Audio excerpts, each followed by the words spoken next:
Hello, friends. Have you ever stopped yourself from doing something because you were afraid of what people would think? Maybe you wanted to speak your opinion but stayed quiet. Maybe you wanted to start something new but thought, what if people laugh at me? Maybe you are constantly trying to make everyone happy. And here's the uncomfortable question: what if the biggest thing stopping you from living the life you want isn't your situation, your past, or other people, but your fear of being disliked? Imagine waking up tomorrow and realizing you don't need everyone's approval, you don't need to prove yourself, you don't need to carry the mistakes of your past forever, and you don't need to live according to someone else's expectations. Sounds liberating, right? But there's a problem.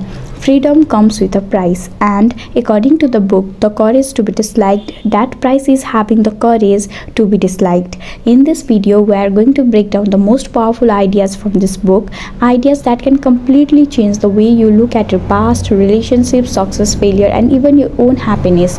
And if you are someone who constantly overthinks what others think about you, stay until the end, because one of the final lessons of this book might completely change the way you live.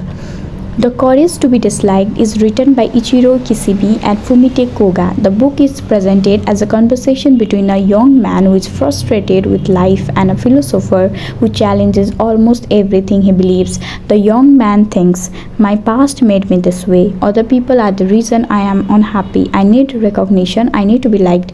And the philosopher keeps challenging him. The central message is surprisingly simple. You can change your life. But to understand that, we first need to understand one of the most controversial ideas in the book. Lesson 1: your past doesn't determine your future.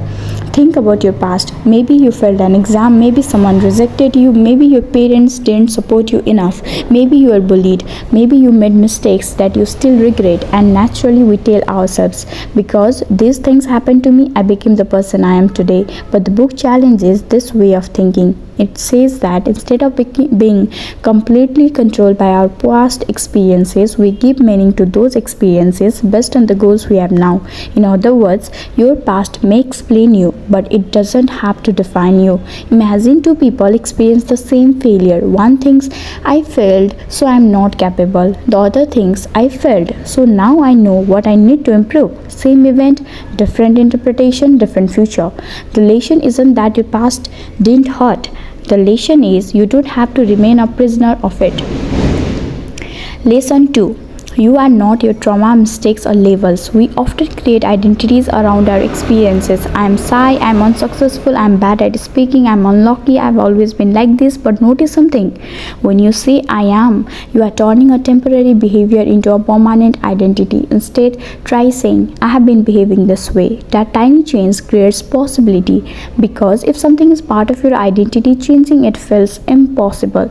But if it's simply a behavior, it can be changed. You are not a finished product. Lesson number 3: stop living for other people's expectations. This is one of the biggest ideas in the entire book. Imagine if you are choosing a career, you want one thing, your parents want another, your friends expect something else. Society tells you what success should look like. So eventually you stop asking, "What do I want?" and start asking, "What will make everyone else happy?" That's where the problem begins, because if you spend your entire life trying to satisfy everyone, you may eventually realize that you never lived your own life. The philosopher introduces a powerful idea: the separation of tasks. Ask yourself, whose task is this? For example, you can study hard, but whether someone considers you intelligent is their judgment. You can be kind, but whether someone likes you is their decision. You can give your best, but whether you receive praise is not completely under your control. So stop carrying responsibilities that belong to other people. Lesson number 4: you don't need everyone to like you. Now we reach the title of the book, The Courage to be Disliked. Most of us want to be liked. That's completely natural. But if being liked becomes your primary goal, something dangerous happens. You start changing yourself depending on who's watching. You say what people want to hear. You hide your opinions. You avoid saying no. You constantly seek validation, and slowly you become a prisoner of other people's opinions.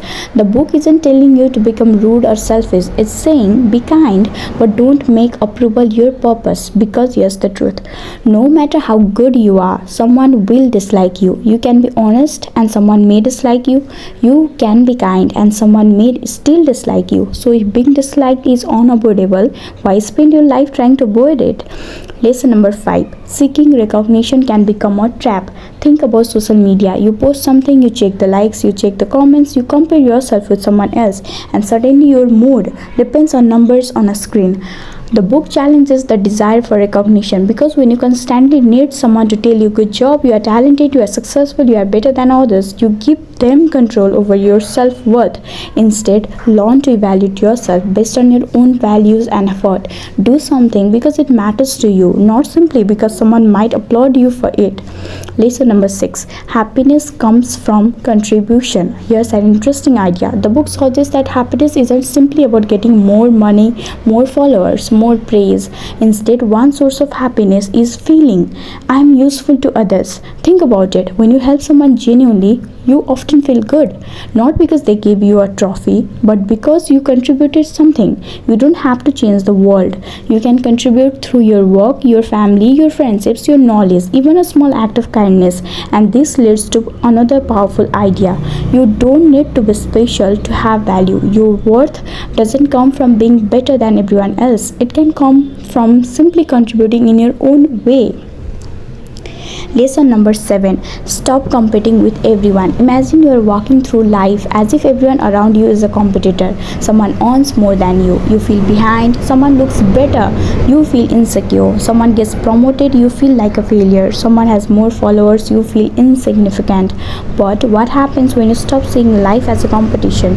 You can finally focus on your own path. The book encourages us to think of relationships horizontally rather than vertically.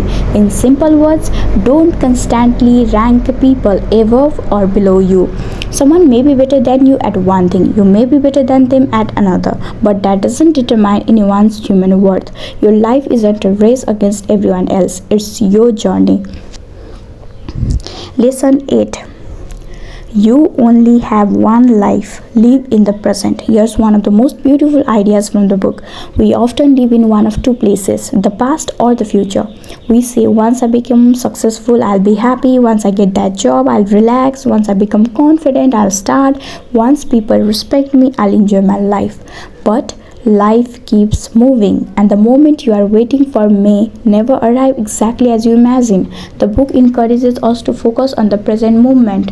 Instead of treating life as a staircase where happiness exists at the top, think of life as a series of moments worth living. Don't postpone your entire life for some imaginary future version of yourself. Lesson number 9. Live according to your values. So if you shouldn't live for other people's approval, how should you live? The answer is choose your own principles. Ask yourself, what kind of person do I want to be? What matters to me? What do I want to contribute? What kind of relationships do I want? What would I do if I wasn't afraid of being judged? These questions are more important than what will people think, because at the end of your life, you are the one who has to live with your choices, not your neighbors, not your classmates, not your followers, you. The biggest takeaway, if I had to summarize the courage to be disliked in one sentence, it would be you become free when you stop trying to control how everyone else sees you and start taking responsibility for how you choose to live. Your past doesn't have to be your present. Your other people's opinions don't have to be your compass. Recognition doesn't have to be your fuel. And being disliked doesn't have to mean you are doing something wrong. Sometimes being disliked is simply the price of being yourself. So my friends, the next time you are about to do something and you hear that little voice saying, "What will people think?" pause and ask yourself, what would I do if I wasn't afraid of their opinion? Maybe you would start that business. Maybe you would speak your mind. Maybe you would leave a toxic relationship. Maybe you would learn something new. Maybe you would finally become the person you have been postponing becoming. You don't need everyone's permission to live your life. You don't need everyone to understand you. And you certainly don't need everyone to like you, because your goal isn't to become someone everyone approves of.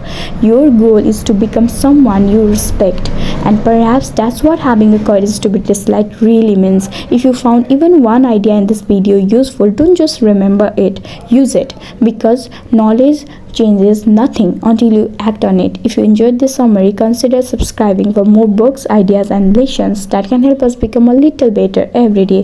And remember, you don't need to be liked by everyone to live a life you love. I'll see you in the next one.